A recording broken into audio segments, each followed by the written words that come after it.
आप सभी हस्तरेखा के जिज्ञासुओं का मेरे YouTube चैनल आध्यात्मिक जीवन विकास में हार्दिक स्वागत है। चलिए आज हम बात करते हैं कि जो हमारा बुध ग्रह है, जो कि हमारी बौद्धिक शक्ति और व्यापार से संबंधित है, उससे जुड़े हुए कौन कौन से कार्य हैं जो कि हम कर सकते हैं और कौन कौन से कार्य हमें नहीं करने चाहिए। और जैसा कि आपको पता ही है कि जो आपकी बुध की उंगली है वो कनिष्ठिका उंगली होती है, और यदि आपका बुध अच्छा है तो आपको कौन से कार्य करने चाहिए। सबसे पहले तो आप समझ लें कि आपका बुध अच्छा है कि नहीं। आप सामने एक तस्वीर देख रहे हैं, इसमें जो सबसे छोटी वाली उंगली है ये है कनिष्ठिका उंगली। यदि इस कनिष्ठिका उंगली का उद्गम स्थान अन्य उंगलियों की अपेक्षा नीचे है तो आपका बुध सही नहीं है। यदि आपकी कनिष्ठिका उंगली लंबी है, अर्थात जहाँ पर यह सूर्य की उंगली है अनामिका, इसके जहाँ पर चक्र बना हुआ है और उसके नीचे जो ये लाइन है, कर्व है, यहाँ तक यदि आपकी उंगली पहुँच रही है तो आपका बुध अच्छा है।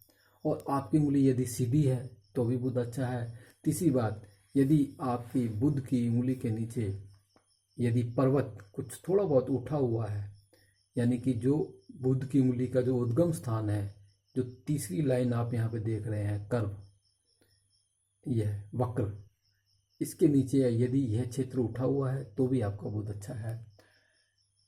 यदि दबा है तो अच्छा नहीं है। इसकी चर्चा हम पिछले वीडियो में कर चुके हैं, आप देख सकते हैं। और यदि इस कनिष्ठिका उंगली के पर्वत के स्थान पर खड़ी खड़ी रेखाएं हैं, खड़ी रेखाएं अर्थात जैसे ये रेखाएं ऊपर की तरफ जा रही हैं, अगर ये कुछ रेखाएं यहाँ पर भी हैं 2 या 3, तो भी अच्छा माना जाएगा कि आप का बुध बहुत अच्छा है। चलिए तो बात करते हैं, यदि बुध अच्छा है तो कौन कौन से कार्य आपको करने चाहिए।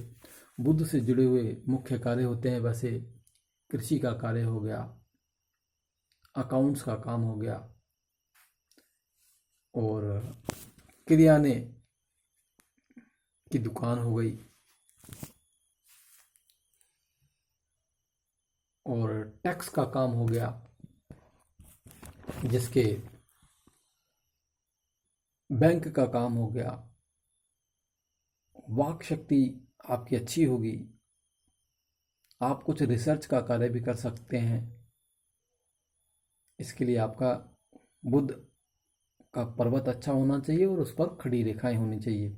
रिसर्च का कार्य करने के लिए कुछ खोज, कुछ अन्वेषण करना है आपको, तो यह बात आपको ध्यान में रखनी होगी। और इसके अतिरिक्त यदि कोई आप मार्केटिंग करना चाहते हैं तो वो भी आपके लिए अच्छा रहेगा। यदि आप लॉ ज्वाइन करना चाहते हैं, वकालत करना चाहते हैं, तो यह भी आपके लिए बहुत अच्छा रहेगा। और यदि शेयर मार्केट में जाना चाहते हैं तो भी। लेकिन इसके साथ एक बात ध्यान रखिए, आपकी जो सूर्य रेखा है अनामिका उंगली के नीचे जो रेखा है वो भी होनी चाहिए शेयर मार्केट के लिए, तभी आपको सफलता प्राप्त होगी। और इसके अतिरिक्त आप ट्रैवल का काम भी कर सकते हैं और अपना कोई बिजनेस भी कर सकते हैं किसी भी चीज़ का। और यदि आपको और भी पता लगाना है तो आपको ये पता होना चाहिए कि आपके अंगूठे पर यदि चक्र का निशान है तो यह बहुत ही शुभ होता है आपके व्यापार के लिए। मैं आपको दिखा देता हूँ कि चक्र का निशान कैसा होता है। ये देखिए, आप देख रहे हैं इस उंगली पर, अनामिका उंगली पर चक्र बना हुआ है। इस तरह का चक्र का निशान आपके अंगूठे पर भी होगा। अंगूठे पे होना अनिवार्य है, तो आपका व्यापार अच्छा चलेगा। मतलब एक शुभ लक्षण है। इसके साथ साथ अन्य बातें भी जरूरी हैं। तो चलिए, अभी हमने बात की है कि कौन कौन से कार्य, कौन कौन से व्यवसाय बुध से जुड़े हुए हैं। जो आप कार्य कर सकते हैं। और इसमें एक बात ध्यान रखनी है कि यदि आपकी बुध की उंगली, कनिष्ठिका उंगली,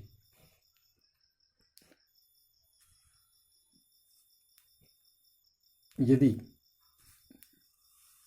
प्रथम पोर से छोटी है तो आपको खाने पीने की चीज़ों का काम, खेती का काम इत्यादि नहीं करना है।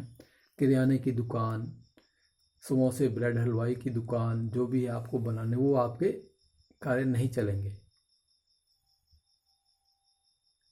यदि आपकी उंगली प्रथम पोर से छोटी है, तब की बात बताई गई है ये। तो कनिष्ठिका का छोटा होना यह प्रदर्शित करता है कि आपको बुध से जुड़े हुए कार्य नहीं करने चाहिए। यदि आप फिर भी करना ही चाहते हैं तो एक तरीका ये है कि आप अपनी कनिष्ठिका उंगली का जो नाखून है